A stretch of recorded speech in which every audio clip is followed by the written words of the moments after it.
I'm just waiting for the notifications. Let's see.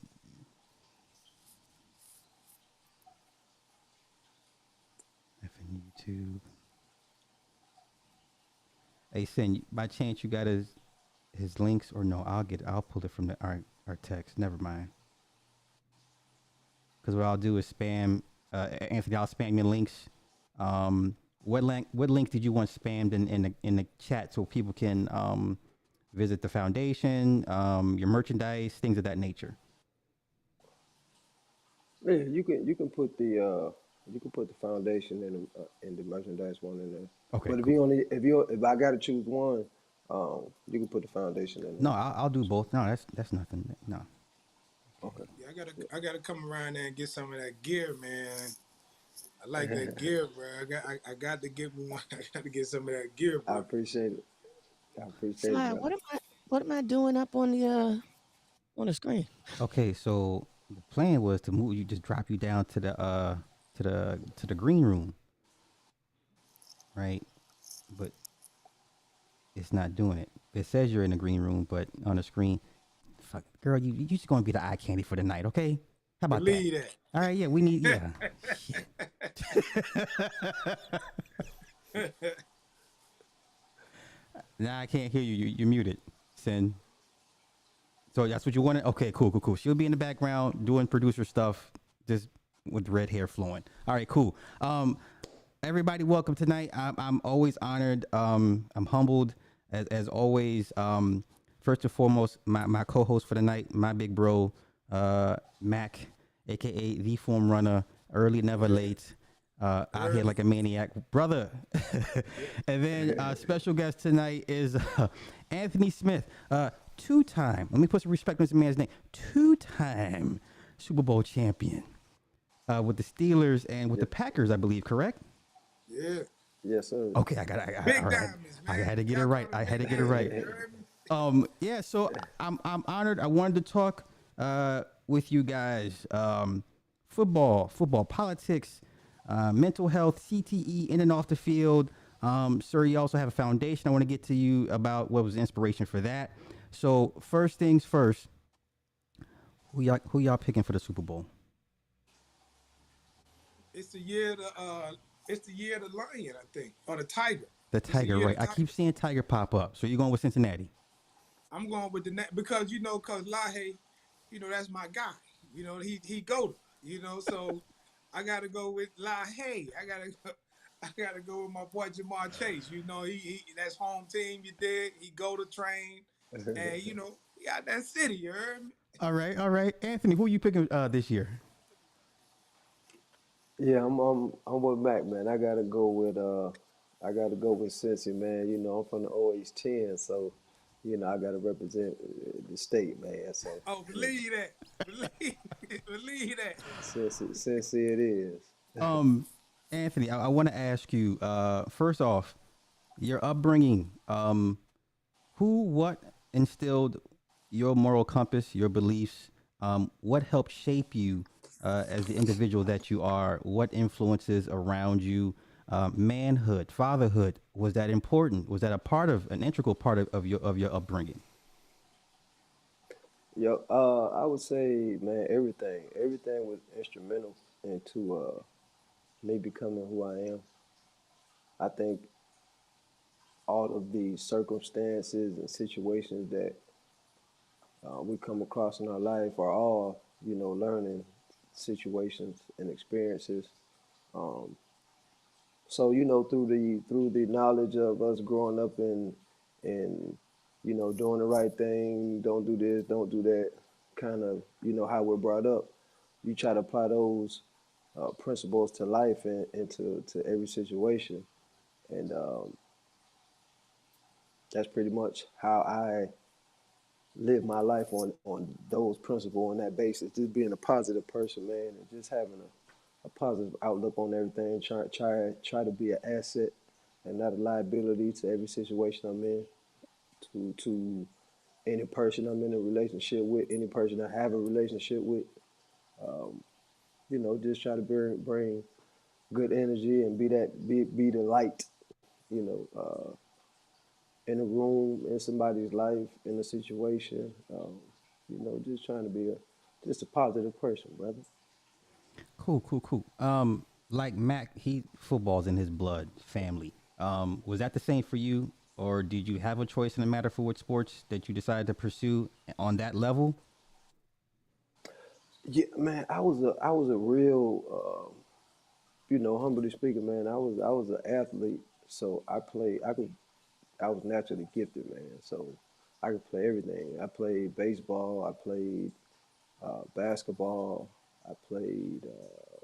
I ran track. I did 100 to 200 relays, the hurdles, the high jump, long jump.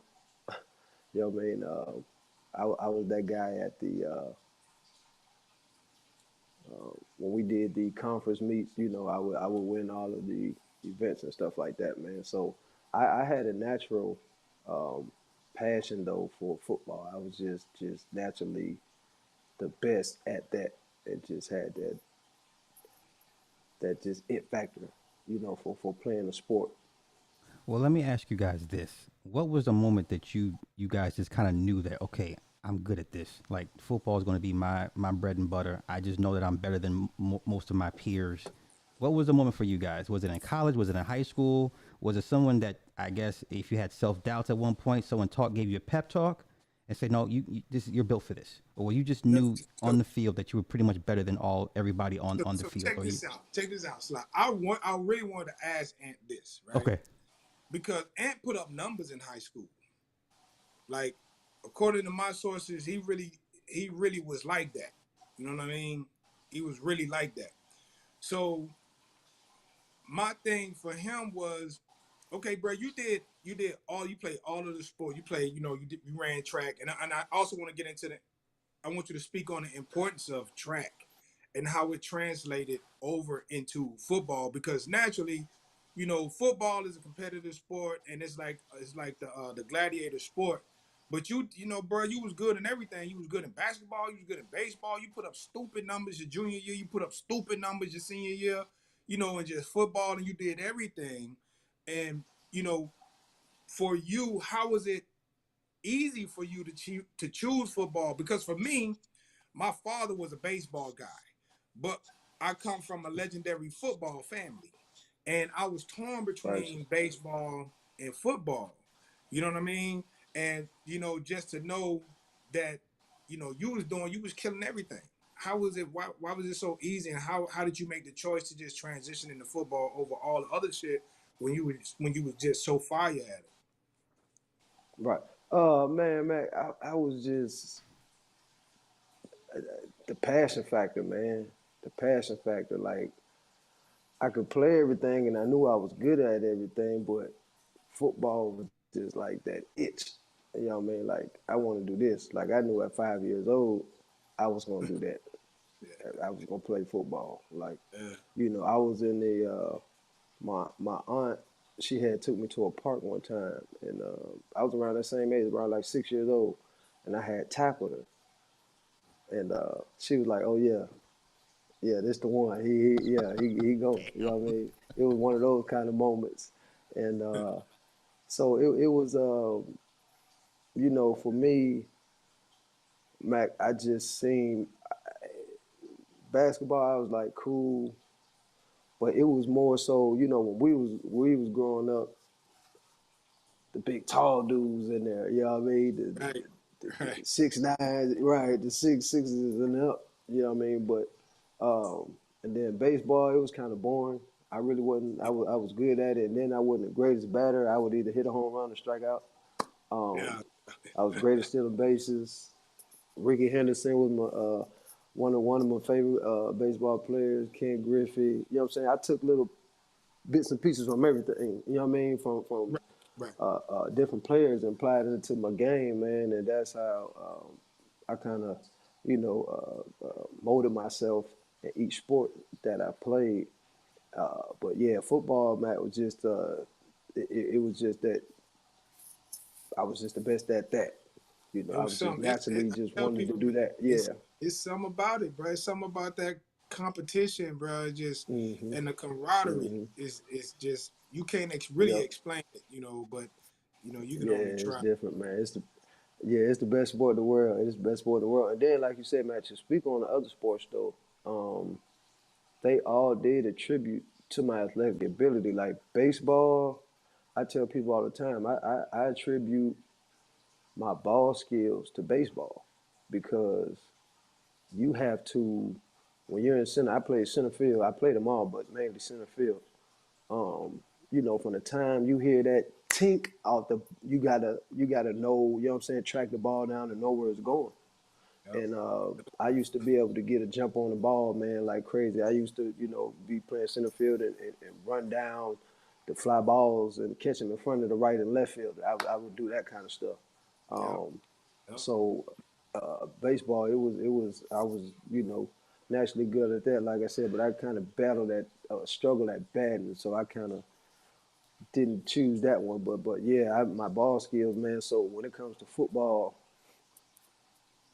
turning over to that, you go from a ball coming off of a bat 100 miles an hour to a quarterback from in his motions going like this, about to throw a big ass ball. You know what I mean? So it was just like, man, that ain't nothing Right. compared to baseball, Right. right? So that's how I attribute baseball. You know what I'm saying, to my ball skills and that, and then track. You know, it's definitely vital because it helps you with your speed, and as we know, you need speed in that game, man. Especially nowadays, man. I don't know what the hell going on, but these Whew, cats is whew. linemen running like corners and shit crazy out here, man. But Yes, sir. Yes, yeah, sir. It's crazy. These new cats built different, bro. Well, you right. know what? Let me. It's real. Can y'all? Is there any way you guys can describe the speed of the NFL? Huh. I hear it, and I know guys have played it, and they always describe from college to NFL. There's a certain speed. What exactly does that mean to us laymen? Is Okay. that something that we could Okay. All quantify? right. Let me go first. And can I go first? Aunt? Go ahead, Mac. Yes, sir. Yes, sir. All right. So, all right, in college, right? You're looking at 18 to 21. Okay. You're looking at 18 to 21 years old, right? So we want to look at Hussein Bolt. At what age did Hussein Bolt break the world record? Like 27, 28, right? Yeah. Okay, can you imagine being 21 years old, being drafted into the NFL, being one of the best people out of all of your peers, coming to a league where your best peer is their worst guy? It is night and day. The window of error, the margin of error is is unbelievable because you got okay. So we just take for instance because Ant was a safety corner, he was a nickel guy, right? So his skill set is different because he has to play nickel. Nickel has to be able to go both. When I say both ways, he has to be able to cover the outs, the ins, and the ups. So the nickel position is a extremely hard position to play, just like safety, because if you get matched up on an inside guy, you got to be able to do it all. You got to be able to do it all. So when you playing against these inside slots that's 4'3", 5'9", you're 6 foot, 6'1", you're safe. You got to be built for contact, and you got to be able to cover from hash to sideline. And you used to the tight ends of 4'7", 4'8", 5 flat. Right. When you playing the inside slots of 4-2-1, 4-3-9, tight ends of 4-4 at 6'6", right. and you 21, 22 now. These are 27, 28-year-olds. So when you hear me talk about grown man business, when you transition from the NFL, from the college to the NFL, it's grown man business, bro. Yes, And it's sir. night and day. Well, Yes, how I am. hard was the transition, or how long did you guys? Okay, was it a physical thing where you had to just physically get stronger faster over the course of the next couple of years for you guys coming in, or was there tips and techniques to help you guys accommodate for the lack of speed if coming into the league per se? I'm gonna let It's Ansel a, it's a first. little bit of everything. It's a little bit of everything. Like Max said, man, you're getting the biggest and the best and the fastest, the strongest. You know what I'm saying, of the best. So like it's like Max said, man, it's night and day when you go from college to. But like anything else, just like when you go from high school to college, everything is fast your first couple of years, and then it slows down. Just like when you get in the league, like Max said, you're still a young man coming to a grown man's game, and everything is fast. Everything is fast. But as you grow, as you gain the knowledge, and you mature, the game slows down for you. So Let it's, me it's it's the same process and same steps in every level. When you go from little league to high school to Yep. college to what I'm saying, Yep. it always starts out fast, but as you gain the knowledge and the experience, it all slows down Yes, at some sir. point. So, let me ask you guys this: are you guys happy with the state of football? Are you Do you like the progression it's made? I'm looking at Mac already shaking his head. Are bro, you you gotta guys? understand, we old school, bro. So Oh, okay. and I So know coming from Ant being a safety, I know he is looking at this game and saying, "How can my guys do their job?" you want to speak to Mac, that? that was one of that was one of the reasons I retired early, actually, man. Because even when back then, when we could bang, I had got fined 3 weeks in a row for unnecessary roughness. It's crazy to You know what me, I'm man. saying? So, and that was back then, Mac. So to play now, I'd be playing for free. You know what I mean? Yeah, So I was like, yeah, man, it started happening, you know what I'm saying, at the end of my career, you know what I'm yep, saying, where they, started doing that stuff. So I was like, yeah, it's about time for me to I can't, cause you see it now, like guys hurting themselves, guys looking crazy as hell on TV, missing plays because they trying to protect yeah, the receiver and they trying not to get fined and stuff like that. And it's like in the Super Bowl with the old boy from New Orleans duck, yeah, like man. yeah, man, like man, look, man, I would have told that boy out the frame. You You know gotta what I'm take the saying? L And for the team. whatever. Gotta take the Yeah, fine you for the got to. team. Everybody gonna take that. You know what I'm saying? We talking Super Bowl on the line, bro, and y'all Yeah, boy, you ducking and completely missing, man. That shit is crazy to me, man. So yeah, I don't, as far as the physical part of it, I do like some of the stuff, you know what I'm saying, protecting the wide receivers with the helmet to helmet contact, because I was never that guy. Like as y'all can yeah, see in my clips, I wasn't, you know what I'm saying, leading with my head and stuff like that. I was, because that's what I teach my kids now to this day. I was all shoulder work, and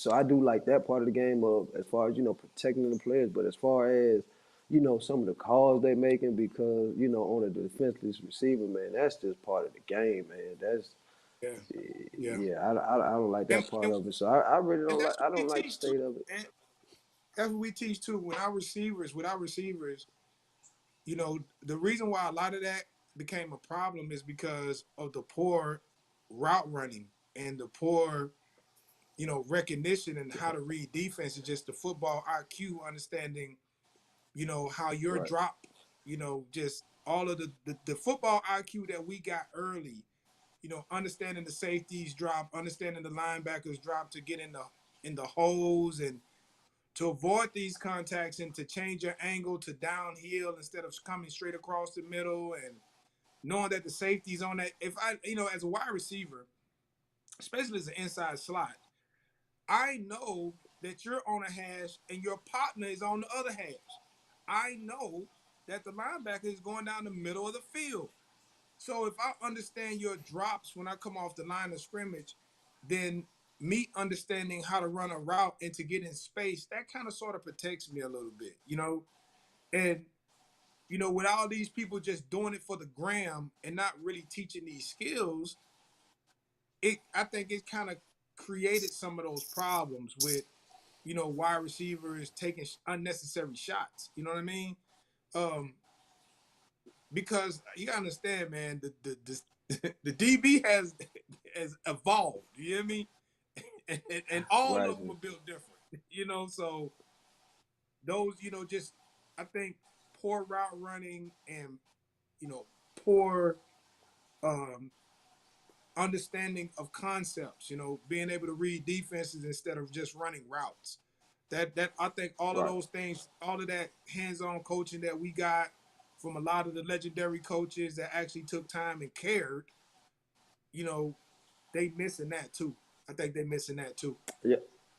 Yeah, it's completely changing the game because now, like you just said, Matt, you had to know, like you had to really know the defenses and know where guys gonna be, because otherwise you finna get tore out the frame. You know what I mean? But now it's changed the game because it's like that was my whole thing with wide receivers. Like, first of all, I don't like nobody on offense anyway, Period. especially wide receivers. Yeah, Right. like Right. so. I'm going to punish you and hit you every time you're in my vicinity because I want you to think about me when you running in my area, running in my zone, and that creates what we call in football the gator arms. Right. Versus now these guys going across the middle of the field stretching out because they know they ain't finna get laid out. You Right. know what I'm saying? It's changing the whole perspective of the game. So yeah, I don't like this. I like some of the state of where it's at. Some of the things I don't like. So Well, let me ask you I guys guess this: I'm in the middle with it. Is Yeah. this the Yeah. worst you think you'll get as far as defenses being handcuffed? I don't think so. I think because offense sells tickets and the bread is getting ridiculous, they're gonna do and handicap defenses more. And I'm an offensive guy. You know what I'm saying? I'm an offensive guy, and I even hate the state of where they're what they're doing with the defense because steel sharp as steel. You know what I mean? When we go and work out, we trying to work out with the best, most aggressive DBs because how else would I improve my off the ball, off the line skill? Like, I want to work out with the 5'11", 6-foot DBs because I'm 5'9". I got to be able to get off those long arms. You got to be able to hone your skills. And I think they're going to handicap the DBs and the linebackers and different areas, including the D line. As far as the D line, also, I think it'll be a little bit more handicapping because offense sells tickets. Defense win Uh, championships, offense sell tickets. right. Because like you just said, for the linemen, they dang like, man, this is ridiculous. Like, these boys is back in our day would be getting dumped on their head. Now they scared to barely tackle them. You know what I Yep. mean? So it's like that part of the game is getting ridiculous, man. Like, you trying to um, taking away too much from the natural organic state of what the game is. You Mm-hmm. know what I mean? Mm-hmm. Well, Anthony, let me ask you this: so when you decided to retire, you weren't conflicted, like you didn't have second thoughts. Maybe you thought you were rushing things because of the changes the NFL were making, or you were just resolute and said, you know what, I'm out. I can't if I can't perform the way I've been taught and performing for all these years. It's a no go.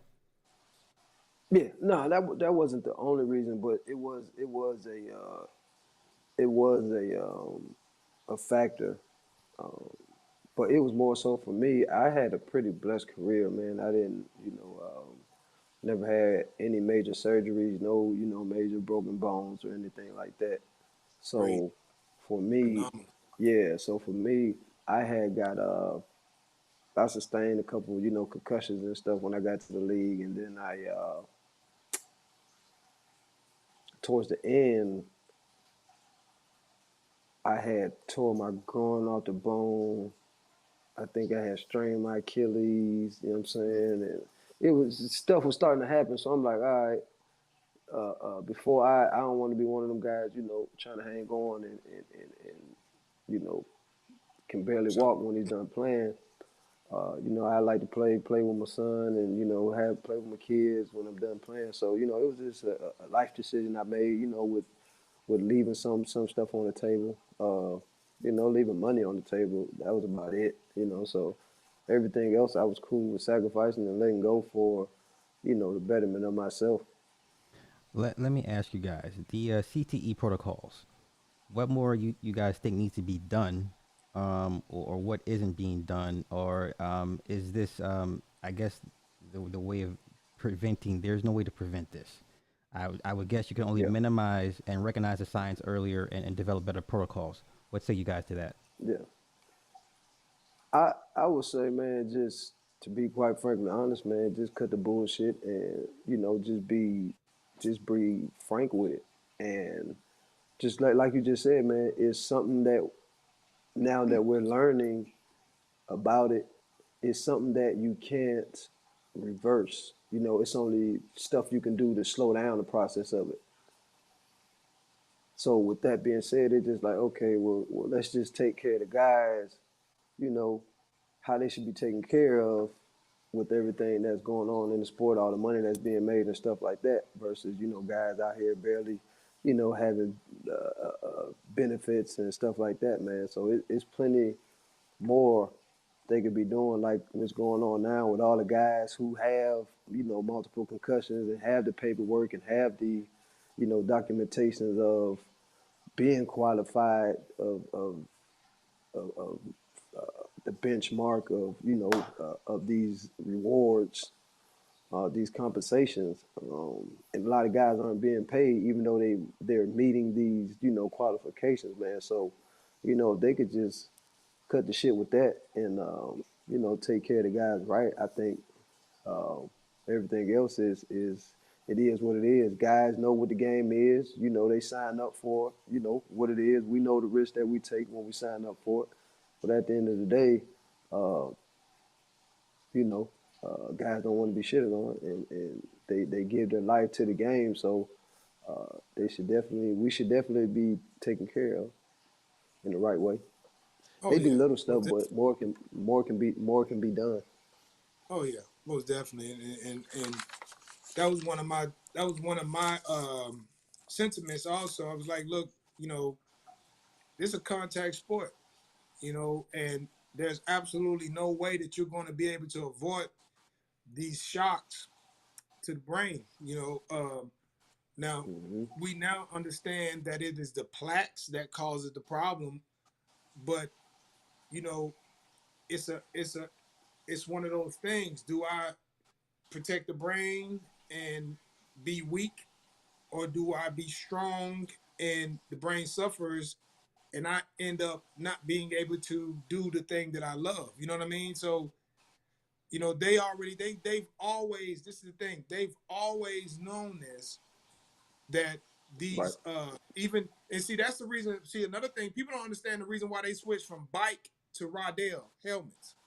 That was the first sign. They knew this when they switched from bike helmets to the Rodale, and then they made it sweeping. You know, that's why when we were in high school, everybody had bike. Bike was the way to be in the 80s and 90s. All of a sudden, where did this Rodale helmet come from? They've always Right. known, and they've always been taking these different approaches to try to mitigate it. They just never thought it would come back the way it did. And understandably, the way it did, when it did come back and they put these procedures in place, when I was looking at the procedure, and I got a couple of homeboys that had to fly back and forth to California, 3 or 4 times to go see these specialists. And I'm like, bro, are they not compensating you for these flights? For you spending your own money to go out there to see these doctors to get this paperwork so you can qualify, and yet and still they not getting what they deserve to get. And it's billions and billions and billions of dollars being made because the NFL is in the private sector.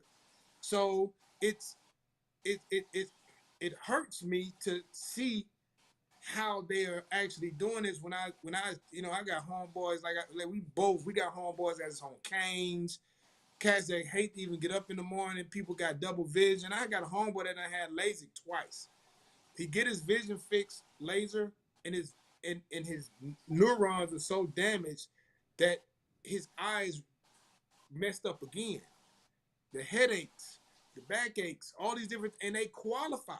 And the NFL is like playing politics with people's lives, man. We Right. know what goes on, we know what it is. But if if if I play 10 years and the NFL revenue over 10 years is $20 billion with the 32 teams, the profit sharing, there should not even be a question about how all of the guys should be taken care of, how their medical expenses should be taken care of with dealing, because this is neurological, this is central nervous system, and that is a very finicky area in medicine. You invest, Right. what they had, like 4 or 5 neurologic doctors on the staff that they're paying $200,000, but you're not putting money aside to take care of the guys who are suffering these neurological problems on the back end. You know, that's the killing part. Like they're not doing more. They're not doing what they're capable of doing for the players. Right. Because when you think about it, man, ain't a lot of players it's not a lot of players in the scope of things. When you look at the scope of players who have their accrued seasons, and this is another thing, people don't understand what accrued seasons is, which is why what Ant did was major. He got his accrued seasons, he had his health intact, and he set his ass down. A lot of people think that they don't know nothing about. That's the part of the game that the regular person don't understand how important that part is. To be able to get the benefit side of it and still walk away from the game. The NFL could do it Right. a whole lot more to facilitate that, but that profit sharing and being in the private sector, man, I think that's they lowballing and sharpballing people and sending people through these paperwork trails that just unbelievable, man. Crazy to me. Let me ask. I got a question from the comments for both you guys. Have you ever, in your career, witnessed a person being paralyzed from a hit that could have been avoided or less severe? Paralyzed. Okay, so the hit in Buffalo. When the wide receiver came down and hit the tight end on the kickoff, paralyzed buddy, chest shot, not a head shot, shoulder shot to the chest, paralyzed buddy on the kickoff return. You see what I'm saying? Like, it ain't necessarily got to be the head neck area. Like, the contact, will put you out of here. I've seen people take helmet to helmet contacts, get knocked out, get right up and walk off. Then you Right. see people that take a chest shot, get hit, and get carted off. You know what I mean? That's So, eternal. Yes, sir. it's brutal, because you gotta understand something, man. 250, 6'4", 4'3", 5'9", 205, 4'5". Who you think winning? Yeah. And to the viewer, yeah, we is there anything that they can do to change? Yeah, don't play the game. Yeah, right. Don't play it, because like that's why we play. Like those are the origins of the game. Like that's why we play. This is why flag football is so big now, because a whole lot of people can't take that punishment, can't take that hit. You know what I'm saying? It take a different kind of character to, you know what I'm saying, get back up after time, and after taking them hits, man, and delivering them hits, man. So yeah, it's something you gotta want to do and love to do. I It want to ain't for talk. everybody. I want to talk about your foundation, but quick question. Is the old school way of thinking with football, is that dying out? Is the culture getting away from that per se? Like, is it getting away from your Chuck Cecils, your Steve Atwaters, guys we all grew up watching? I still remember the hit he put on Christian Okoye. I mean, I Clean grew up. hit too. Yeah, Clean right. hit. Is the NFL moving away from that culture? Are you guys' way of growing up playing the game, is that being shifted to a kindler, friendlier version of the NFL. Man, I'm Absolutely. so glad to be a part of the last of dying breed, Mac. Yes, sir. Yes, sir, man. Yeah, it won't be yeah, man. It's like you said, man, it's guys the things I see DBs do to try to not get fined from hitting a guy, man, and putting themselves in danger in bad positions, man. It's just not good for us. So I don't like it, man, for us on our end because it's just like, damn, what about us? Right. Um, Right. yeah, it's a lot going on, man, but it's definitely going to be it's year after year slowly and for sure moving away from contact.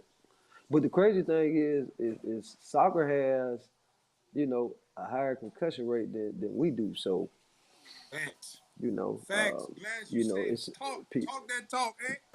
I didn't know that. yeah, people. Yes. Yeah, I know a whole lot of people don't know. And that's the thing, it's at the forefront, of our sport, but soccer has a higher concussion rate than we do because they're headbutting balls at 60 and 70 miles an hour. You know what I mean? You know what I mean? So people don't know that, and it's one factor of our games that's just a more major concern. But there's another sport out there that has higher percentage rate of concussions than we do. Cool. So Yep. your foundation, was this a lifelong dream? What inspired it? And yeah, please talk Battle about of it. the Yeah, Battle of the Trenches. It was actually inspired by my brother, man, Julius Williams, CEO, the founder. He grew up. I live down here in Atlanta, Georgia now, and he's from here. And his area is a rough neighborhood. And after he had retired, a situation had occurred, down the street in this neighborhood, where a few kids had died that he knew, due to gun violence and all that kind of stuff. So he was just like, man, I'm tired of this stuff, and I want to make a difference, want to make a change, man. I want to, do my part in it. So that's when, he sent out a mass group text, to all the bros who used to play ball and um, who he thought would be interested in making a change and making a movement, man. And that next day, we formed Battle of the Trenches and been rocking and uh, putting back in this community ever since, man. We started in 2000 and what I think 15, and our first after school program was up in Kennesaw. It was 2 hours. We did the first hour we did character building, and for the second hour we did um, physical activities, which would be football. It would be three different pro coaches. We would draft them all. We would take them through the whole pro concept. We would draft them. We would have a combine first, then draft them. Then we would have the season. Then we would have the playoffs, and then we would have a Super Bowl. And the Boys and Girls Club we actually partnered up with is the one Julius actually went to when he was growing up. So that was the significance of partnering with that actual Boys and Girls Club in his neighborhood, man. So, yep, we got our own football team now. Our first year was last year. We formed it, and we would end up going to the Super Bowl. We lost, but we're gonna come back next year and get that thing. We're gonna get that thing. But our boys working hard, man. We got some great young men, and love mentoring them and being in their life, man. And they help us, and we help them grow, and it's one big family, and we just love doing what we doing. Let me ask you, the youth that you deal with, how many come from, let's say, non two parent homes?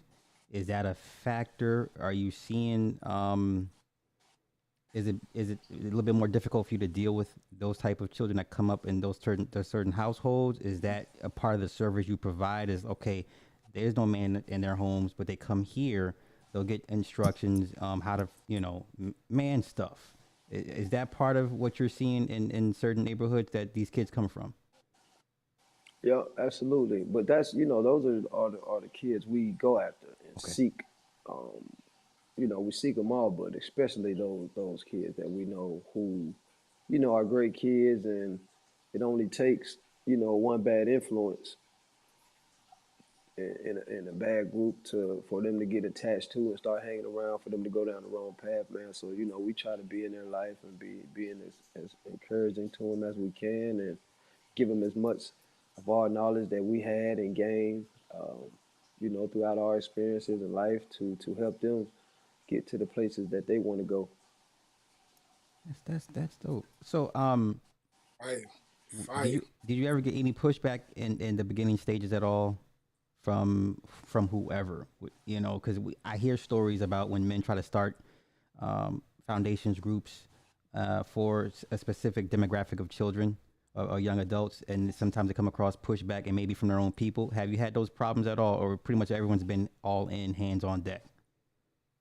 Well, yeah, absolutely, man. We've had some pushback, especially up in Julius's area, where you would think they would roll out the red carpet for us trying to do some stuff like this, but um, there's both energies out there and both powers at work. So we just keep it pushing, man. And what's for us is for us, and the universe puts the people in our life who needs to be in there and align us with the people we need to be aligned with. So um, we just do what we do, and doors steady open for us, man. We meet great people, and get to you know bless a lot of great kids and be in their lives, and it's just one great big circle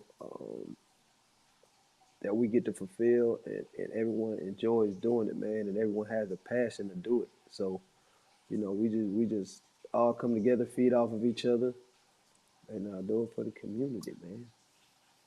That's dope. I want to ask you guys this: the state of manhood in the media, we don't get a fair shake.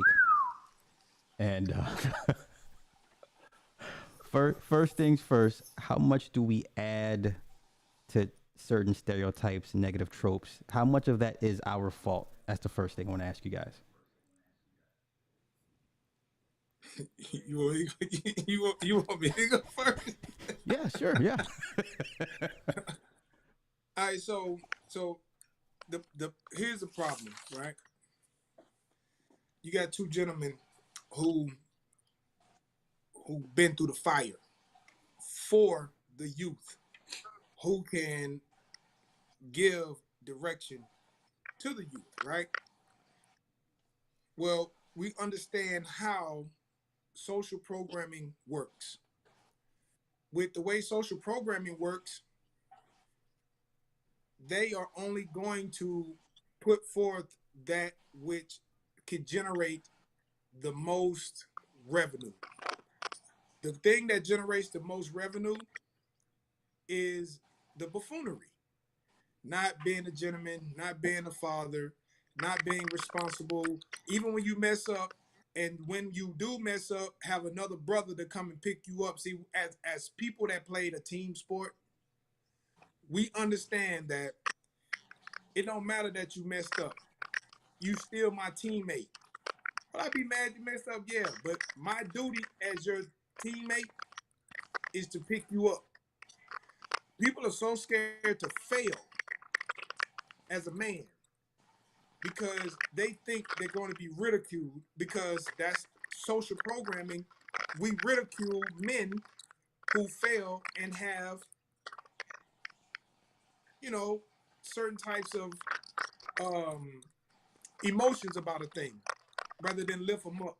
So because of the way social programming is, man, it has stagnated our manhood, because you got people that's out here scared to, fail at something because they feel like they're going to be judged by other men, and that gives this complex that everybody is perfect except for them. But when you come from from a team sport, or you come from a place where people is built to uplift, and you see different things, that's not necessarily true. But But the way social programming has put everything, you know, it has actually, kind of damaged it. So because you can think, for every piece of the buffoonery that they put in the social programming, there are thousands and thousands of other brothers that are doing things that are, you know, ridiculously important to our community.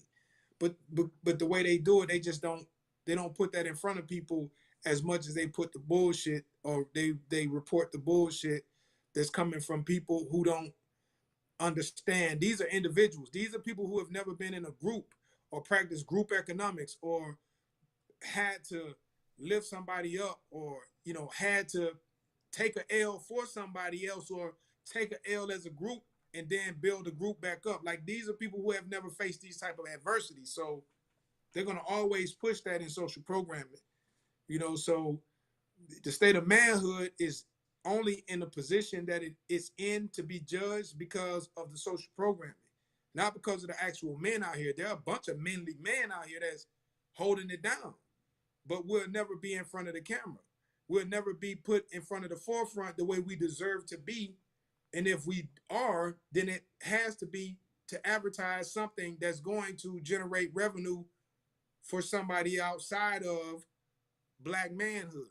You see what I'm saying? So I don't even fall in. I really don't put myself. I try to put myself in a category to even try to judge or look at another brother as whether he's being a man or not. Because if you're being responsible and you taking your L's and you accepting your losses and you correcting your mistake and building people up, that's man. That you're gonna reap the rewards, whether it's in private or your circle or whatever. So when they be reporting all of this stuff about men doing all this kind of stuff, bro, I just kind of like don't buy into it, because I know there's a million other brothers that's out there doing something that's beneficial for their children, for their wife, for their mothers, for their community. So, because we've been around, but they'll never put us in front, because we're not going to generate the negative revenue that they want to generate. We'll generate revenue, but it won't be the revenue kicking our own brothers. And they don't want they don't want that positive revenue. They want that negative connotative revenue. Anthony, what you So want that's to? how. What you got? What you got on that? Yeah, they definitely man, Max said it all, man. They definitely have an agenda going on. Like you said, there's plenty of good brothers, man, behind closed doors, and not even behind closed doors, man. Just been plenty of good brothers out here in the open. You know what I'm saying? Doing great things that just like I said, they just don't want to get that notoriety to, because that strengthens our community, man. It strengthens, gives us power and everything they don't want us to have.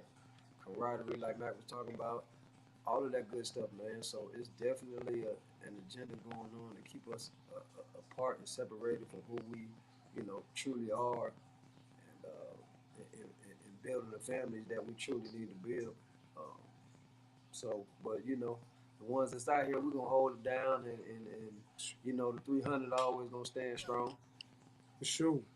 For sure. So, do we no longer become preoccupied with the image, and we just stay the course, and everybody just do what they do in their select communities, and we just not worry Yeah. about what's promoted in the media? Okay. Okay. What's the quickest way to get a result from something? Drown out the noise. Okay. Whenever we're getting prepared for a game, this is what I look at. Right. We we look at the stats. We look at the news, ESPN. We look at the articles. We I don't, for some reason, people don't think because we play, we ain't looking at what people are saying. We're looking at it as motivation. But on Sunday, there's no more chatter.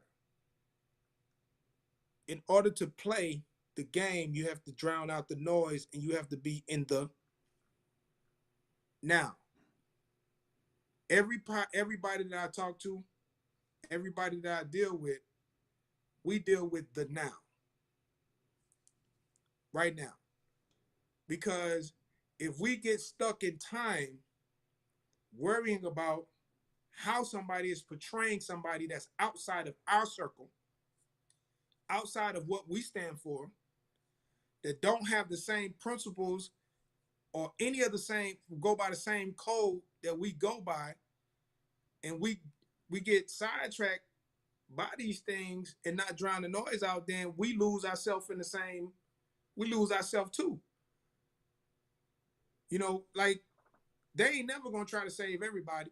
You either gonna get on the ship or you're not. So when the ship sail away and you realize that you've been left behind, it ain't their fault. See, so if we keep moving in manhood and brotherhood and keep pushing our communities and enhancing whatever pocket of children that we can enhance, those that get left behind, we can't worry about them.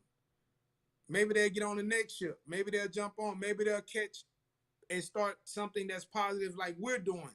But we got to just take what we have, drown the noise out, and continue to build good men. Turn our boys to men, those who want to be a part. And see, this is the thing. We're not pushing this on nobody. This is free will. You come, we are an example of what's supposed to happen. You're supposed to be a gentleman. You're supposed to strive to be better than yesterday. You're supposed to try to take care of you're supposed to take care of your family. You're supposed to do these. These are things that you're supposed to do. And we have to be that example, because, especially children, they watch you. They watch you. They don't care about what you say. Your children will call you out in a minute. Like, they watch you. So we just got to continue to be examples, and those who catch it, and those who don't, we don't. We just got to stay the course. We got to block out the noise and stay the course. Anthony, what say you, sir? Absolutely. No, man, I agree, man. I think that the ones that are out here, the men that are out here who are men, and still standing on the old principles, man. We just got to keep doing what we doing, man, and keep building those strong leaders. And eventually, man, what's being pushed will be pushed out the window.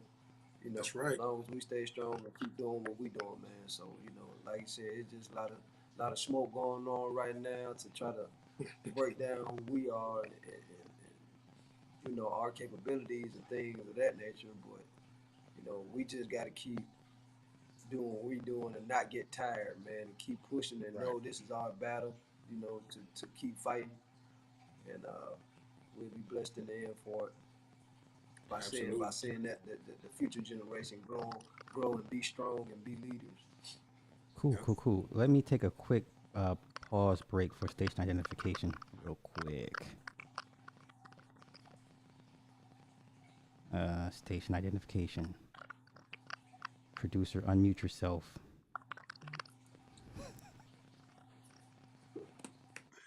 Cindy.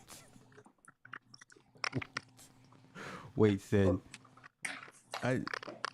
Okay, can I hear you say something? No? Something. There you go. All right, tag it, girl. Tag it. Oh, okay. So you're listening to the Morning Star Show. I hear clickety clackety sly. I hear clickety. My PTSD is I got kicking you. in. I got you. It's from editing. Sorry. You're listening to the Morning Star Show with your host, Supersly75. Check him out at supersly75.com. Form runner. He is our co-host and our wonderful guest, Anthony Smith. Please listen. You can listen to this on thewakeupradio.com. You don't have to be on this thing, but it's okay. And you can sign up for OTWTube, TUBE.com, because when they delete you, you'll need somewhere to go. Just come on over to the dark side. We have our own service. We don't answer to none. Okay? All right. Thank you and have a great show. Enjoy. Thanks for that long ass station identification, sis. shit, there he is. Okay, my bad. I want to ask you guys this. As far as I want to break this up in two topics: the health and then the wellness. The health part, while you guys were in the league, and once you come out of the league, how much did you realize they didn't do enough, or they just patched you up enough to send you back out onto the field? Was that the case for you guys, or that's something you discovered after your playing days are over? I'm gonna have to let Ant go first because Uh, Ant had, you know, he got more time than me, so he was around more of those doctors than I was. The elite doctors. I had the second tier doctors because I was in Canada and arena ball for most of my time. So I'm gonna let Ant go about them league doctors because I got my own opinion about them. yeah, man, it's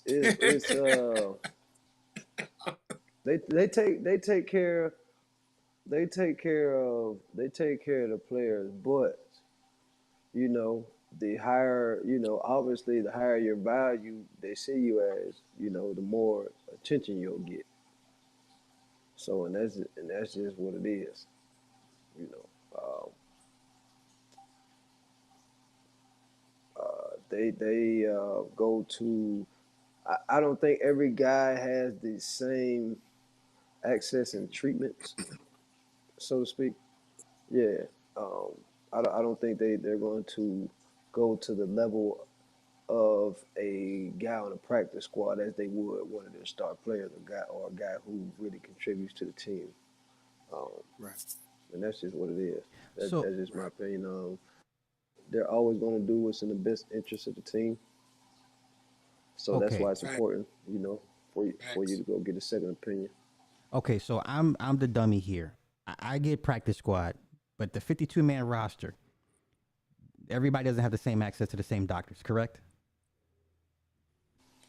You got the same. No, You got no, the same access to facility doctors, but you don't have the same access to. Everybody don't got the same Okay, access. so Tom Brady gets a different doctor than, let's say, yeah. He will get okay. Let me just say it like this. He will get suggestions Okay, that I won't get.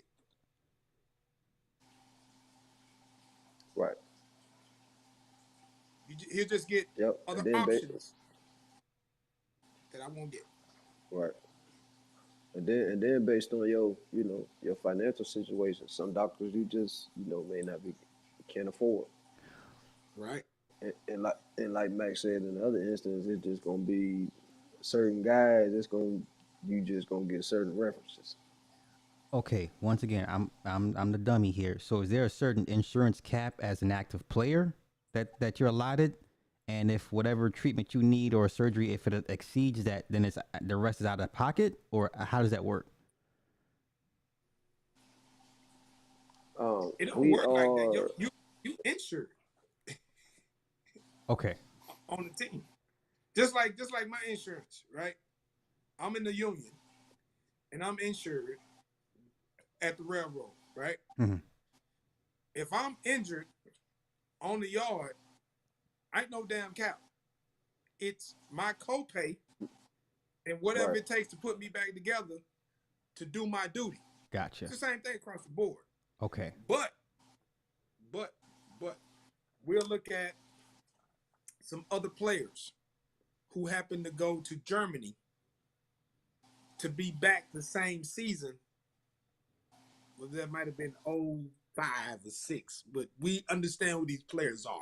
yeah, These players went to do, these players got recommendations from within the circle to go see people to put them back together better than what I would have gotten put back together okay, just on my insurance. gotcha. See what I'm saying? Yeah, Plus, and like Ant said, they are the top 1% of the salary cap. You the bottom 1% of the salary cap. You know yeah, what I mean? So yeah. they protect their assets and their investments. You know, everybody's an investment. So So, and your experience during your injuries, were you Mhm. satisfied, or did you say sit back and be like, you know what, I know what it is, but I'll take what I'll just let me go ahead and get patched up, and so I can be ready for next season. Yeah. Man, nah, I was pretty blessed. One, I know my own body. That's one thing athletes got to learn, man. It's yes, important to know your body, man, because can't nobody yes, tell you how you feel at the end of the day. I don't give a damn how many damn degrees you got. You ain't finna tell me that my leg ain't hurting if I'm telling you my damn leg hurting.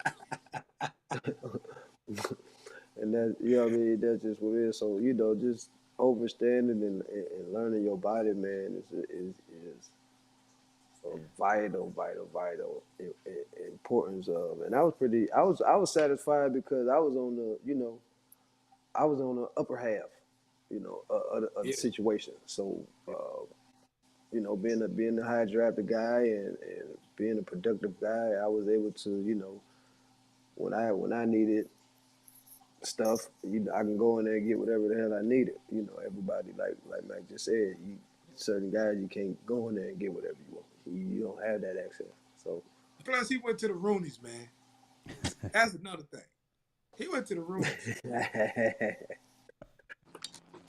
Ohio guy going to the Roonies, man. Yeah. Let me ask you guys this, and then we'll get to the wellness part of it. The mental health aspect, not so much the CTE aspect, but just the mental health aspect of the game that you guys have played. How integral is that? Is the protocols for that lacking?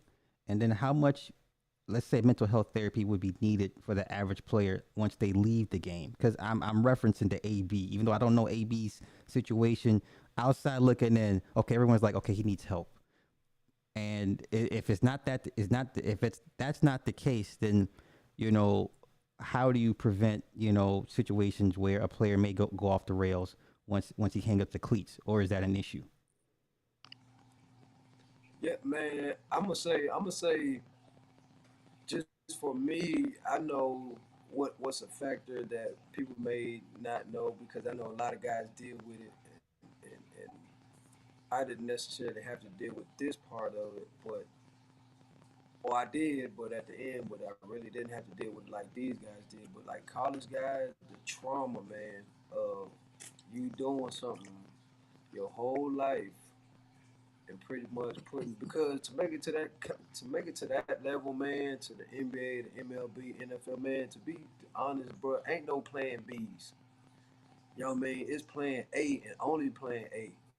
You know what I mean? Like all this other stuff is I'm getting it and it's in the background, but there's no I'm not focusing on setting up my career already when I'm focusing on trying to get here. That's you gonna be at plan B real quick when you focus like that. You know what I mean? Um, Yep. so Yep. it's for me, man. The experiences, man, that I've learned in the game when guys get cut, like that's something we don't really talk about. You know what I'm saying? The guys going to that shell, you don't know how to deal with, you know what I'm saying, being a star player your whole life and then at some point people just tell you, you can't play no more. You know what I mean? That like that's trauma that a lot of people don't know how to deal with, don't get the advice on, don't know where to go to get the you know what I mean, to the right answer. So that's why we developed the Battle of the Trenches because we wanted to be that bridge to help guys transition. You know what I'm saying? All of us are former players or D1 guys who play high collegiate, ball and went on to play in the pros. But that transitioning factor, man, is big, man. And a lot of guys go, north or south in that transition, man. So to be able to help guys out, um, just give them some advice, man, to help them through that trauma, man, because it is trauma, man. It's real trauma, man. Like to not be able to do what you put all of your love and your passion into, and this you really want to wake up and do this. You know what I'm saying? And you're not able to do that, man. That's tragic, man. That's like when to marry a woman and you get to the altar, and then nah, they turn around. I don't want to get married no more. You know what I'm saying? That like that's trauma that to where you might want to never get married again. You know what I mean? Like so it's that kind of trauma, man. So that's definitely something um, that needs to be spoken on more as we seeing it. A lot of the Olympic athletes, taking their time off and doing this, man. It's a lot of drama and trauma and mental health issues and situations, man, that we deal with and still have to carry on and be professional about, and go with through whatever we're going through at the same time. We're human and be human at the same time. There's a lot to deal with, man. So mental health is a big thing. I'm glad it's a bigger topic now. You know what I mean? It's going to become an even bigger topic because guys are and people are speaking on it, and it needs to be because it's definitely a health concern and health issues behind it. So it definitely needs to be one of the topics at the top of the list of athletes at every level. Mac, what say you? You know, in in high school, you got 2 hours, 3 hours of practice your craft. You go and visit Big Mom and them in the summer. In college, you got class in your craft, about 4 years. In the pros, your craft is your life. And that transition is hard for a lot of people if you can't have 1 foot in and 1 foot out. Like he said, you can't have no plan B, bro. Your craft is your craft. You mastering your craft. Everything that you do in high school, I ran track, we played baseball, we played basketball. We did all these other things because it gave us a certain skill set for our craft. Baseball, hand-eye coordination, basketball, vertical explosion, track, speed, and agility. Everything that we do outside of our craft prepared us for our craft. There's no plan B.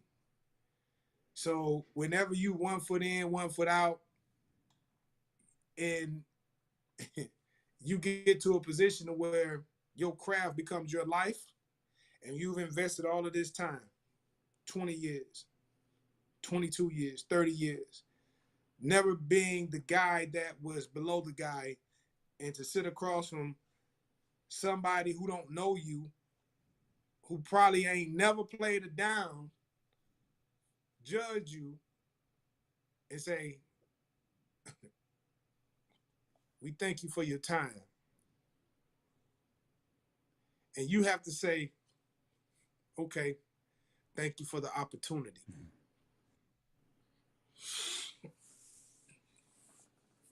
You know how hard it is politically to say thank you for opportunity when you know, you've seen, you felt that you were the best man for the job, and you have to humble yourself and say thank you for opportunity to somebody who has never done what you've done. That part is trauma, because I can take somebody telling me that, okay, we don't need you, who has been in a position greater than me. My coach in high school, he was a champion. He won. He coached me. He built me. My coaches in college, they won. They coached me. They built me. My coaches in pros won, played. The people that make the decisions never played. Some of the scouts never got past college. Went to college, played in college, never went past college. But they're telling people who are making the decision, who's never done what I've done, Thank you for your time, but we're going to have to let you go. And you have to humble yourself to a person who's never achieved half of what you did and say, thank you for the opportunity. And you don't think that's a trauma.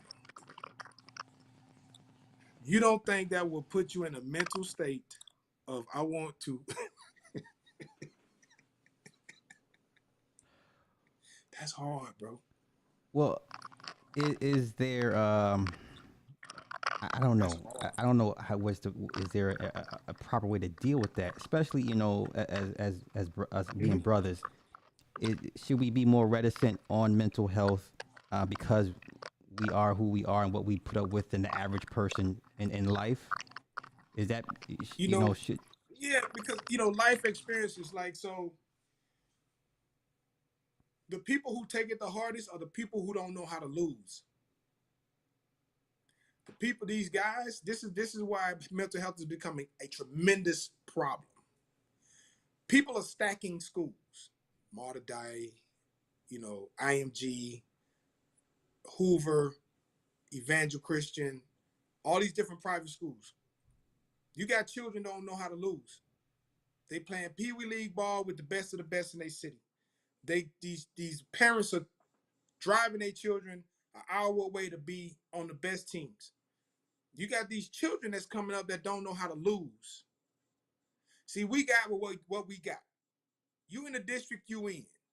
You and your homeboys got to play out in y'all community and get good and get on the same page. Go to school and be the best. That's how we won. That's where I come from.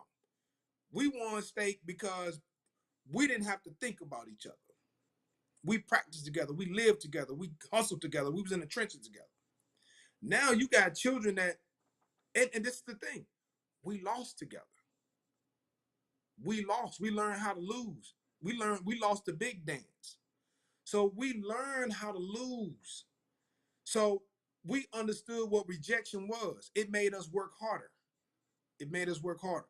So now when you run into, you got now in today's time, you got a lot of people who don't know how to lose, who's never come from a losing situation, and they get to this position and they're sitting across from a GM who they feel is half the man they are.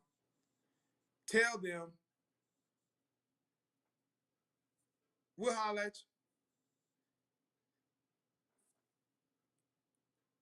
you. Now, I get it because I was distraught. I was like, what? Man, y'all see my numbers? Did y'all see do you see my numbers? Do y'all see what I'm doing to these boys in practice? Do you see what's going on here with the few reps that I get? But there's another tier of it. There's a whole nother tier. See what I'm saying? There's a whole nother tier. There's the financials, the investments, the return on investments. You can't be a third round draft pick. You can't get drafted in the third round and get sent home. A free agent can get sent home. Third rounder can't get sent home. He got to return his investment. You see what I'm saying? So, and this is another thing a lot of people don't understand. A person, it kills me when a person say, "Oh, they shouldn't have drafted him in the first round." Let me tell y'all something. The first 3 rounds is a flip, cuz the first 3 rounds, the difference in athletes is like this. I'm telling you, people, they argue me down all the time. I done worked out tons of first rounders. I done worked out tons of fifth rounders. I done worked out free agents. And my biggest thing is I say the first 4 rounds. You got some fourth round guys who are freaks of nature. The first 3 or 4 rounds, bro, the margin is just about need and name. School, maybe prestige. Guy went to Alabama. This guy went to Kentucky. Prestige, Alabama, coaching, good old boy system, all those things play a part. Like, if you went to Alabama, they draft you in the 4th round, right? You went to Alabama, you was like a backup guy. They draft you in the 4th round. They're not going to cut you. They're going to be hesitant to cut you if they drafted a guy from Florida International in the 4th round. But they drafted a guy from Alabama in the 4th round. That Florida International guy would be susceptible to be cut based on if he fits. He can even fit the bill a little bit better than the guy from Alabama. It's the politic part of it and all other, brother. Like, people don't understand all of the mental games. They play so many mental games. That's why AB started going crazy. They was playing so many mental games, and when you already like Dade County, bro. You know what I mean? You like these people. But most of us, we humble ourselves. You know what I mean? Most of us, we thank you for the opportunity. We understand it's your platform. You're gonna do what you do. We're gonna talk to our agent, try to get somewhere else.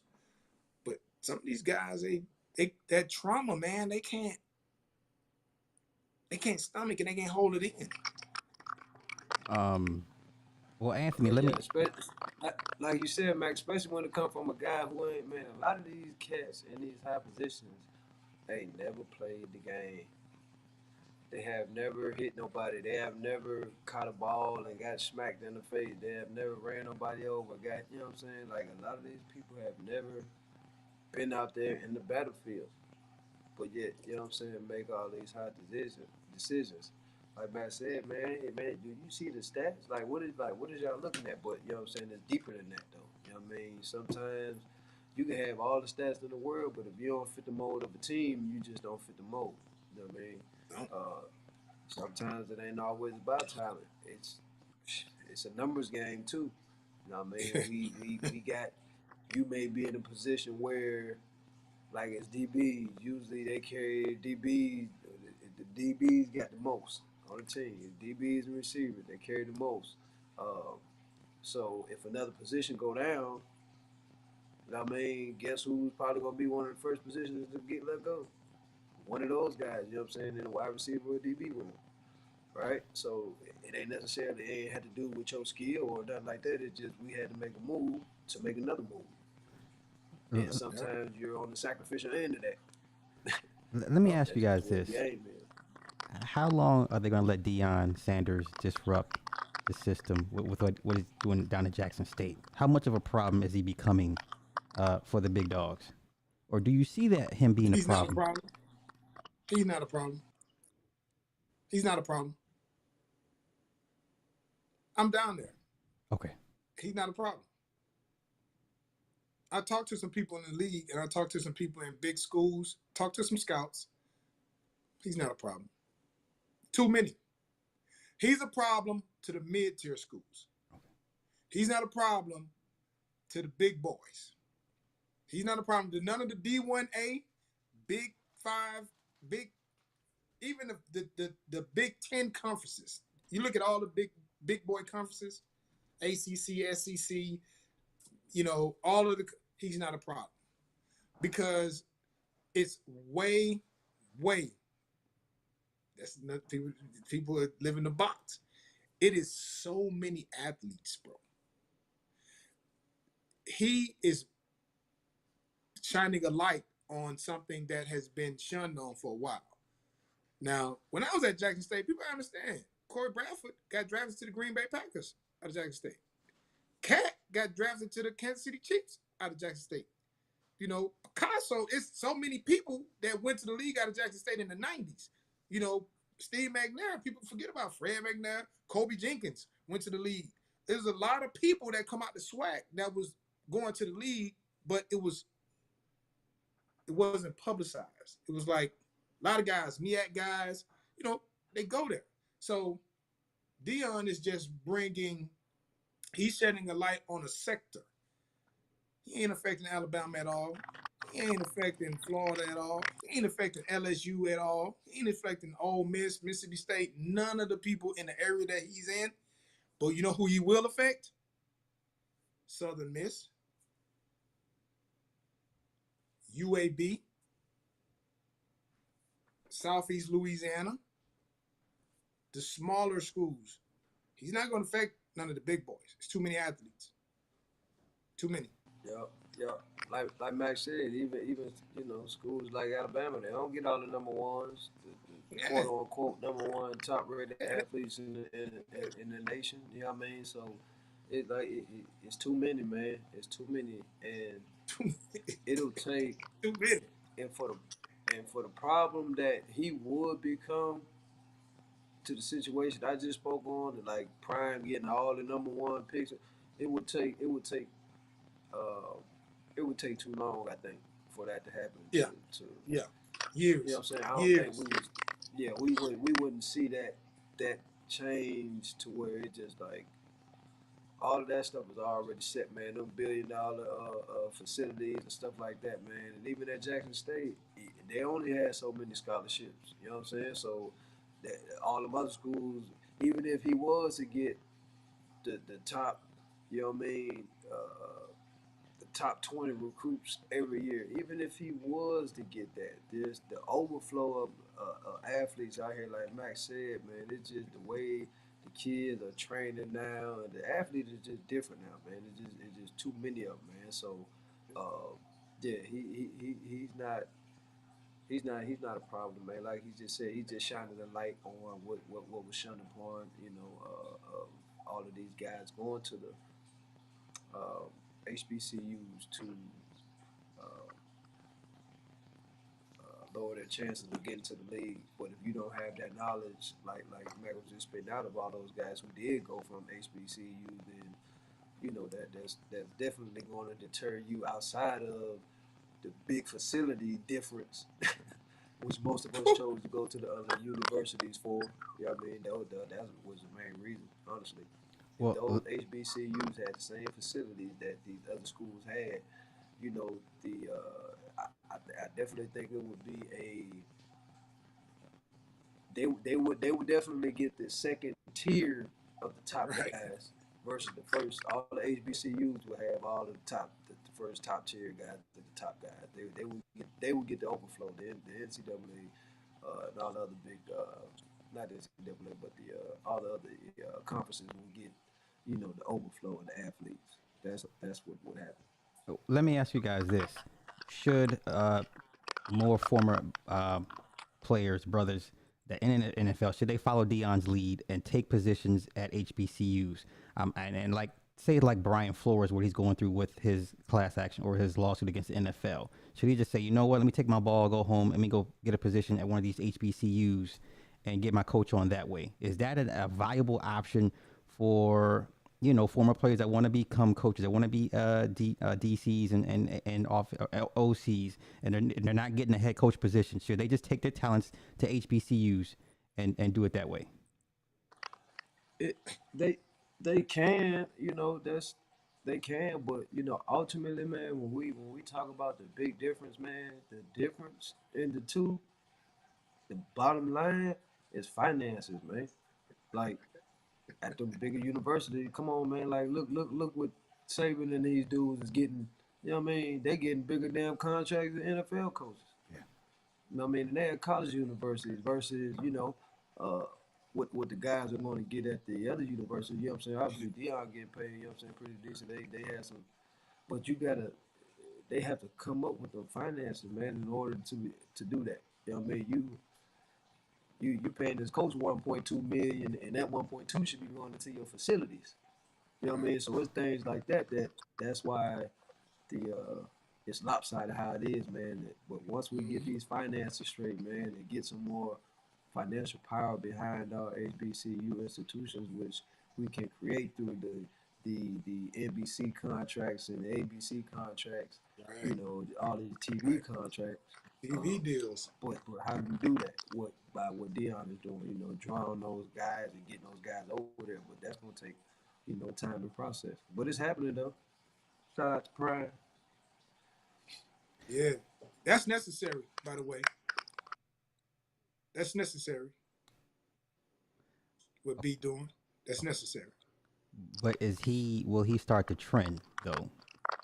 Nah, he just have to shine the light. Right. Yeah, he just shining the light, like Max said, because you got to look at the forefathers, man. All the OGs before Mac, before Prime, that just ain't get the recognition, man. But it's all kind of winning college HBCU coaches. They got all kind of crazy records that guys just don't know about because they just don't get notoriety. But Right. there's plenty of we've been here, we've been doing it. You know what I'm saying? HBCUs have been around. He's just shining the light. He has enough power and a big enough voice to shine the light on it to make people listen. And that's what he understands that and knows that, and that's what he's doing and taking a position there. And that's why everybody is getting behind him. You know what I Yeah, mean? I And salute remember Doug him. Williams. Genuine. He won, and there was like a minor blip in the news, and I was like, wow, that's pretty bad. Um, Final topic: the wellness part of it, of everything. The wellness that you've learned outside of your playing days. How much could it have, I guess, furthered you guys' careers, kept you a little bit more healthy in different ways, or you said, you know what, it's best that I learn this outside of the league now that I'm no longer banging my body like that. For me, um, my foundation was crazy because I was a nutrition guy going into college. So I was my my original major was kinesiology, right? But when I transferred, they didn't have a kinesiology department in at Central Arkansas. So I went into communications, but on the communications on the liberal art side of it, on the art side of it, they had nutrition. So I was like, all right, cool. Being that I can't learn the mechanics, I already understand how the body works and I understand how to build muscle, nutrition. I mean, the mechanisms.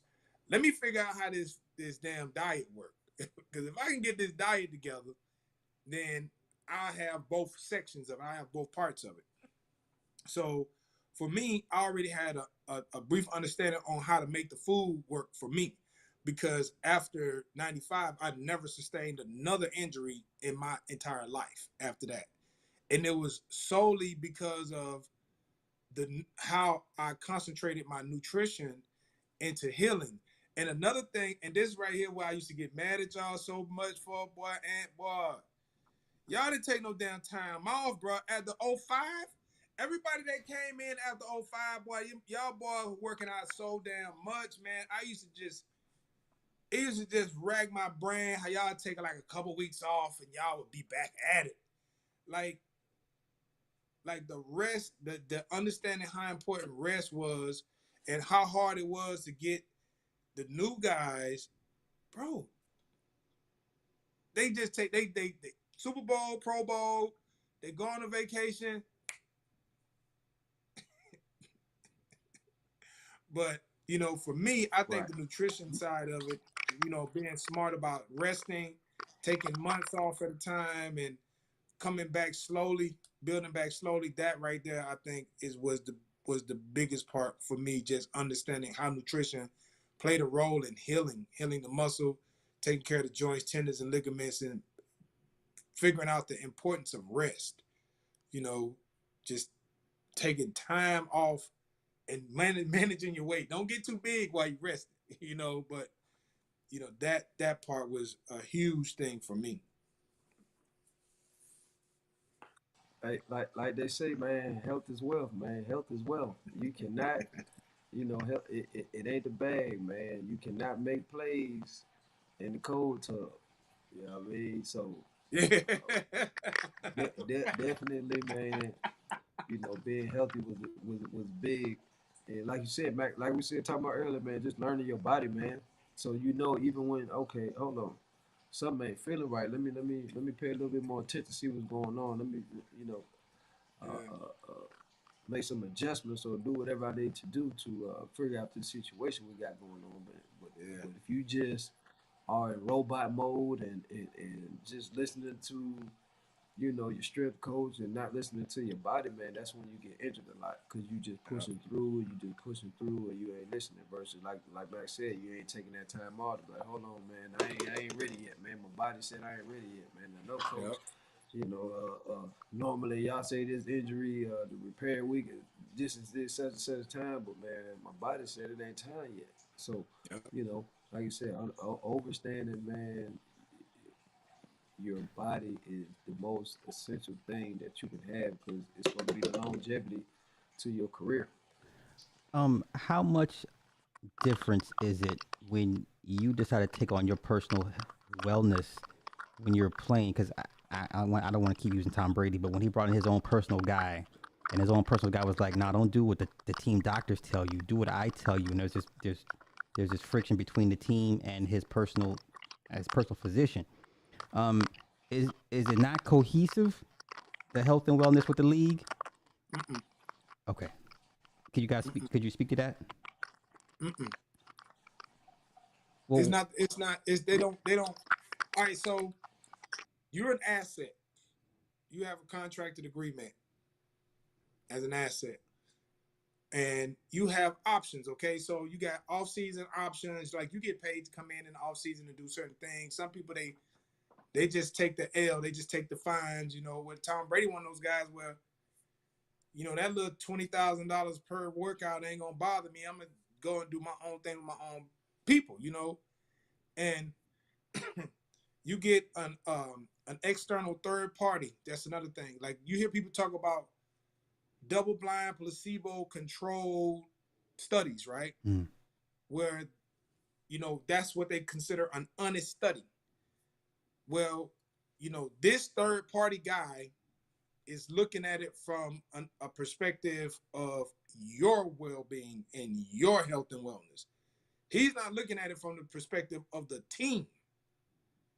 The team doctors and strength conditioning crew is looking at it from the position of the team.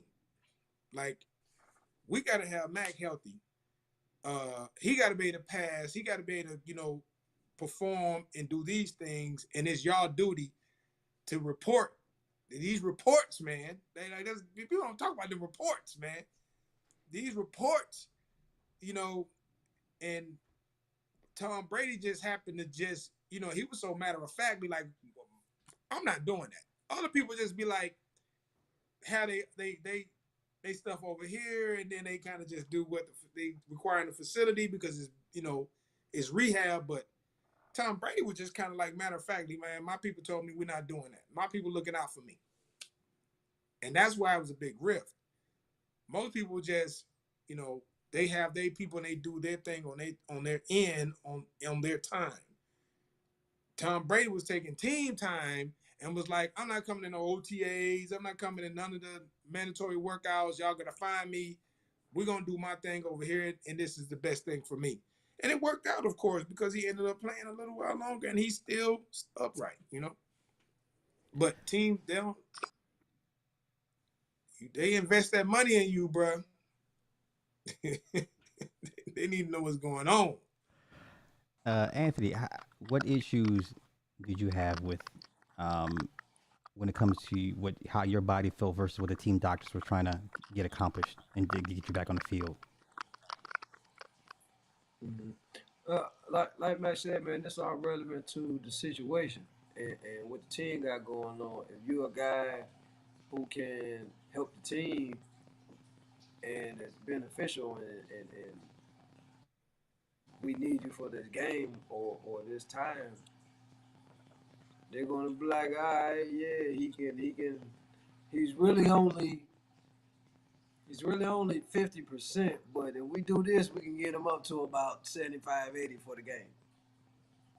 You know what I mean? So it's things like that um, that go on within the game.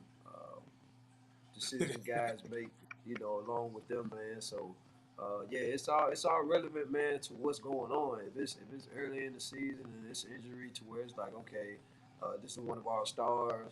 It's early in the season. We don't really need you. We can kind of sit you down for a little bit. But if it's the end of the season, it's crunch time. We need these last 3 games to get in the playoff run. You know what I mean? Everybody is doing what they got to do to help get, you know what I'm saying, to the playoff. Yep. Was there Yep. ever a time that they kind of coerced you back onto the field before you were ready? Is that an issue? That's part of the game, per se? Yeah, yeah, that's pretty much at every level, Yeah. especially if you're a productive player. You know what I mean? And it's not something to where you're all the way sat down. You know what I Right. mean? Every coach wants you on back on the field as fast as they can possibly get you on there. You know what I mean? Tape that ankle up. It's just a sprain. Tape it up. Tape that shit Right, up. right, exactly, man. Straight up. And that's the era we grew up in, man. It's like, man, be tough, suck that shit up, and go back on it. But at the end of the day, man, that was a harmful way to be and think, because now when you're really injured and people don't know the game, it's just like, all right, like we said, babe, go back to the situation. If we trying to get in the playoffs and you're a practice squad player or guy kind of on the end of that the roster, and we need to make some moves to get some other guys in here. There's situations that if you're hurt and you don't know the policy of, all they got to do is get you on film and they can cut you. You know what I mean? Yeah. You gonna go out there. They're gonna be like, hey, come try to come work out. Let's see how you looking. And then while you working out, you go on that field. You try to do something. It's taped. It's being filmed. It's being watched. And now they got you on tape, moving around, being exercised, and they can release you and stuff like that. So it's just like, things like that that people don't know, and a lot of those factors Yeah. get people cut off the team, man. But if you know that, Politics, man. Crazy. yep. If you know that, then you wouldn't put yourself out there like that in harm's way. But a lot of guys don't know, and they just are wholeheartedly, just wanting to be out there for their team. You know what I mean? They're trying to do the right things and rush themselves back out there and end up getting, hurt even more and possibly ending their career. So Yeah. taking that time off, like Max said, definitely, man, it's important, man, and giving your body that rest so you can heal, man. We aren't machines. We would like to think we would. Some of us like to think we are, but even though with that mindset, with the Terminator mindset that I know some of us have, we still have to, respect and listen to our bodies. At the end of the day, that is your machine. You know what I mean? That's your spaceship. That's your ship that your soul travels in. So at the end of the day, it is your machine, and if you don't take care of it, it will break down and shut down. Yep. Anthony, before I let you go, I want to two more questions. First question is: does the NFL provide long-term resources for ex-players, or what are those long-term resources, if any, after once you hang up the cleats?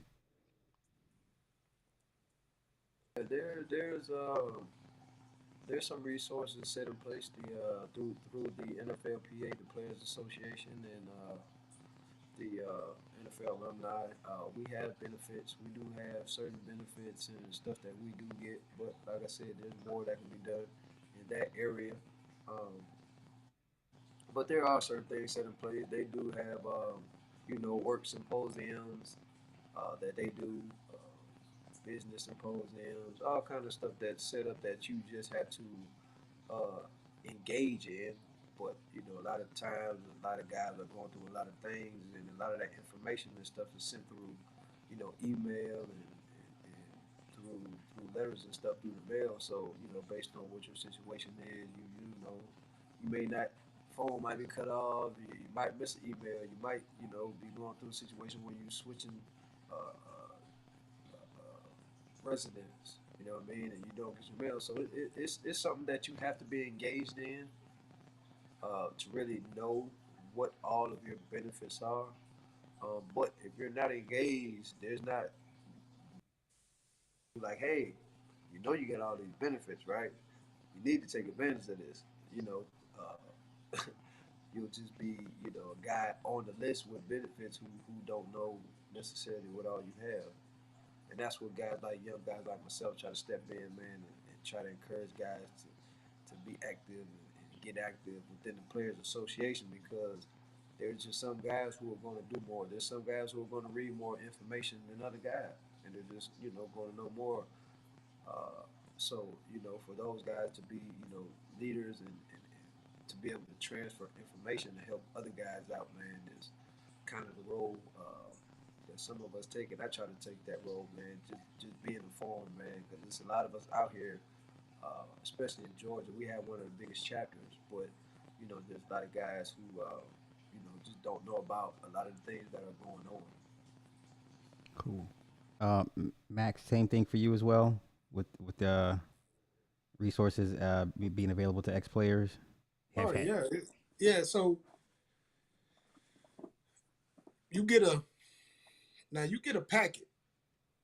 A lot of people they change residence and they packets go to their mama house and they go to their ex-wife house and you know you don't get them and you don't know until like you found out stuff like Takio Spice he used to host this party and people go to the party and you be talking about stuff and you like what so it's just and that's across the board in everything. Everybody got benefits. Some things are better than others. Of course, nobody's packages like the NFL alumni, NFL players, PA. That's one of the best private sector packages that on in the United States. So but everybody gets everybody has their own packages and different tiers like that. But for me, I think that you know the only other benefits package that I can see in the private sector that is, you know, it's not even close, but close to the NFL is the Teamsters. Everybody else, it's not even close because the revenue is just the amount that they can offer is different. Gotcha. Just the money involved, of course. But yeah, everybody has extended those things. It's just when you do those job symposiums when you're trying to do a transition and you're in a union and you want to go into something that's similar.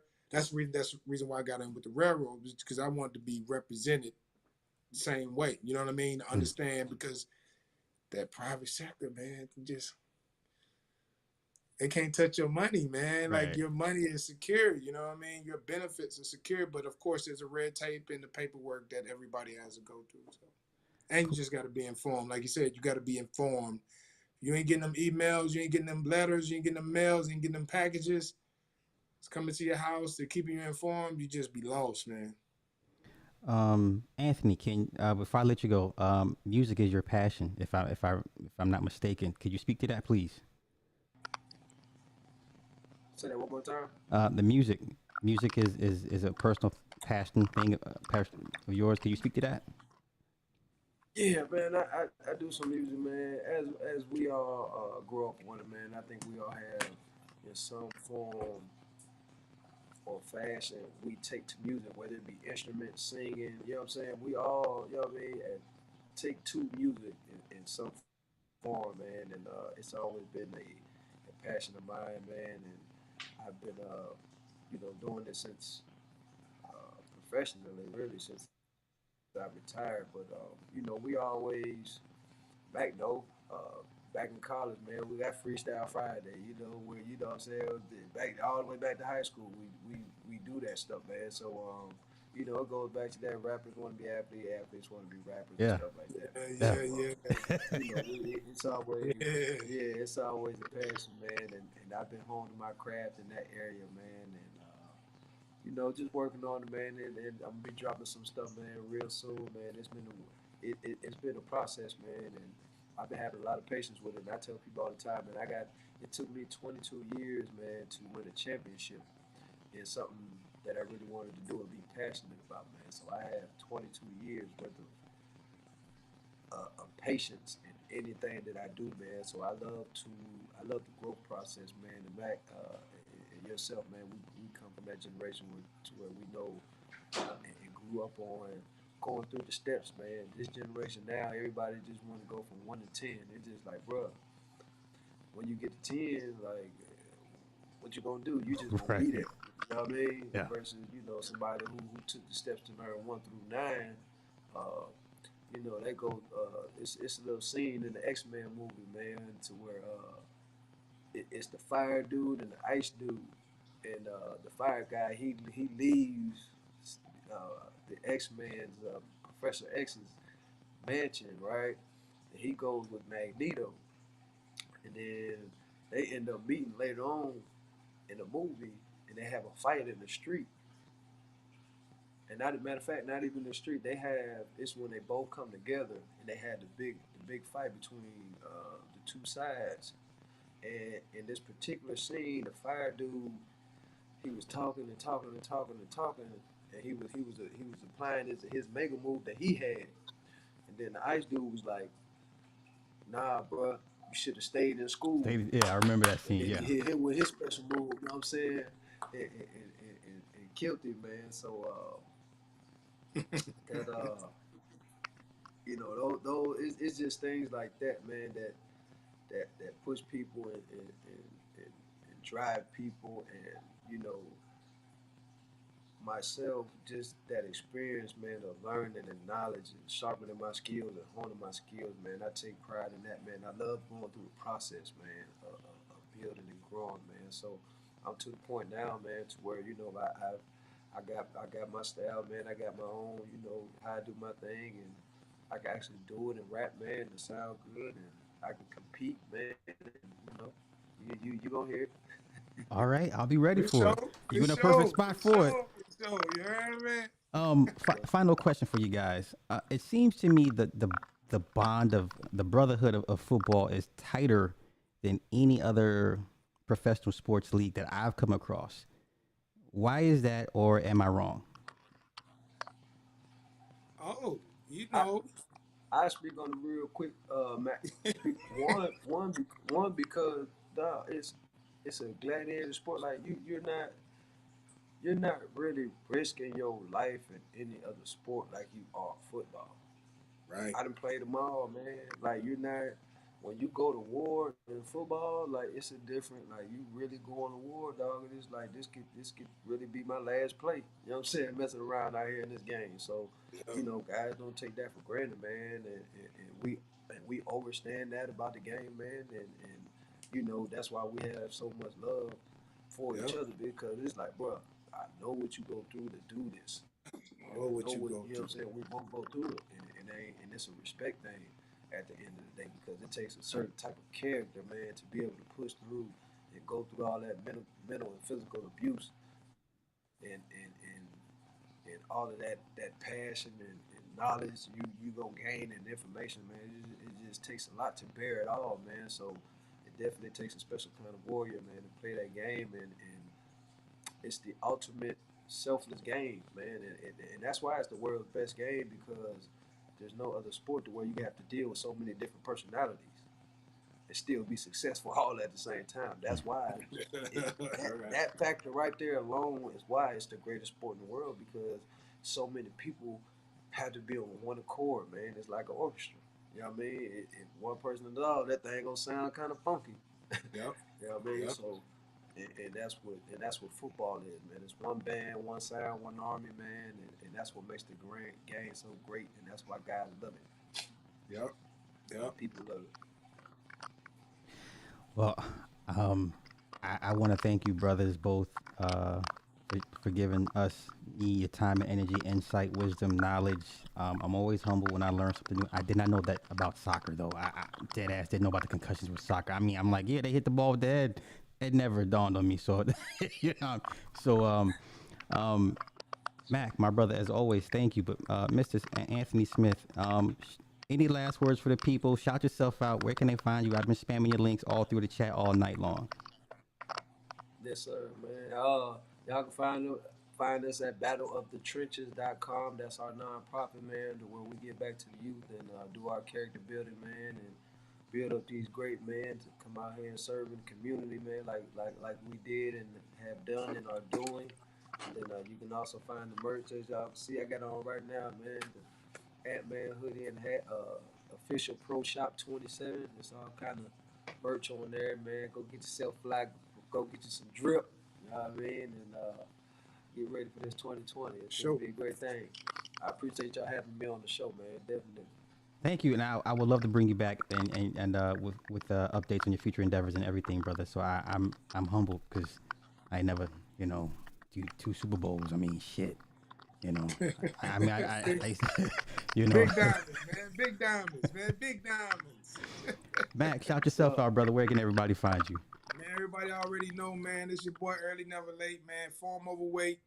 I am the form runner on Instagram. Everybody follow me. I drop jewels on knowledge, wisdom, spirituality, health and wellness, using a very unorthodox way of creating health with everyday things that you get from the grocery store with little to minimal supplementation.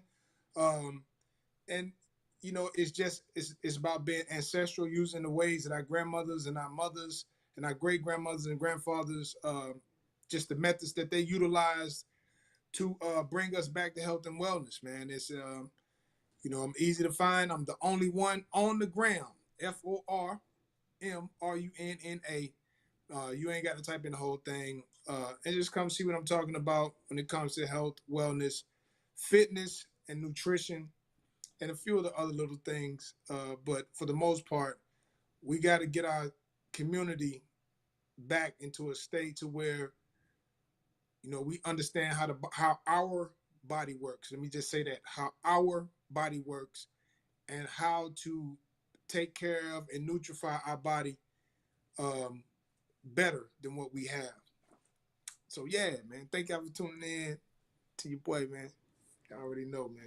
Well, once again, thank you to my man, former runner, and Mr. Anthony Smith, two-time Super Bowl champion. Let me put some more respect on that man's name. Thank you, Big everybody in the Diamond. chat.